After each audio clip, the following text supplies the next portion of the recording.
Hola. Bienvenidos y bienvenidas. En este video vamos a aprender a decir cuál es nuestro trabajo.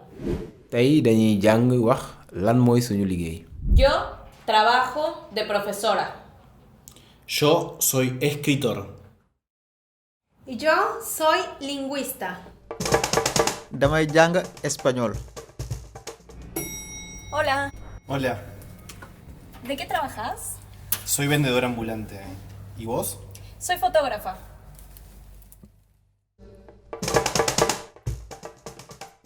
¿Experiencia laboral? Trabajo de mecánica hace 5 años.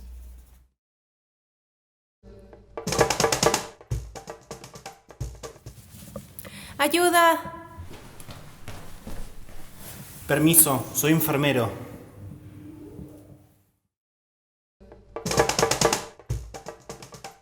Hay diferentes formas para preguntar el trabajo de una persona. ¿Cuál es tu trabajo? ¿De qué trabajas? ¿A qué te dedicas?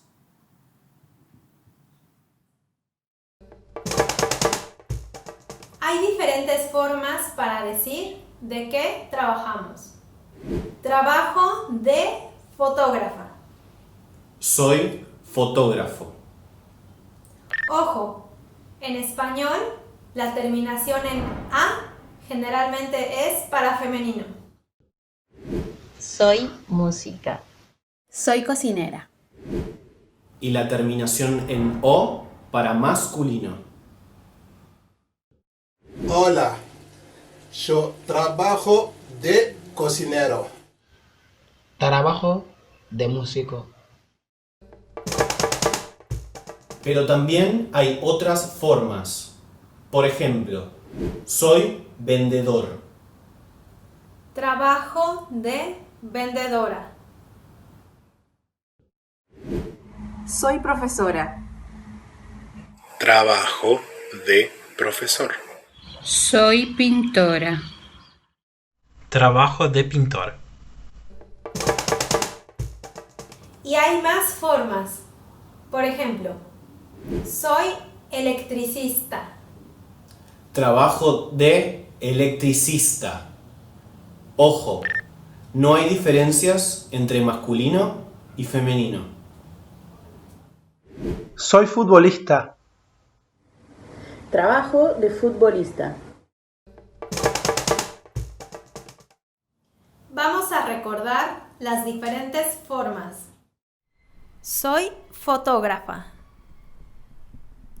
Soy fotógrafo.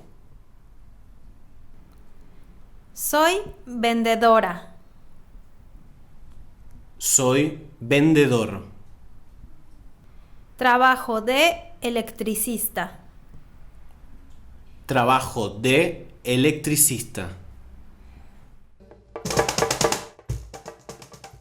Hoy aprendimos a decir cuál es nuestro trabajo.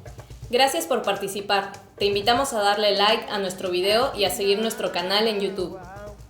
Hay más videos para seguir aprendiendo. Te esperamos. Y recordá, migrar no es delito. Migrar es un derecho humano. Tukki du njaaxum, tukki sañ-sañ la. ¡Adiós! àddina wooy da ngay déglu bëgg a xam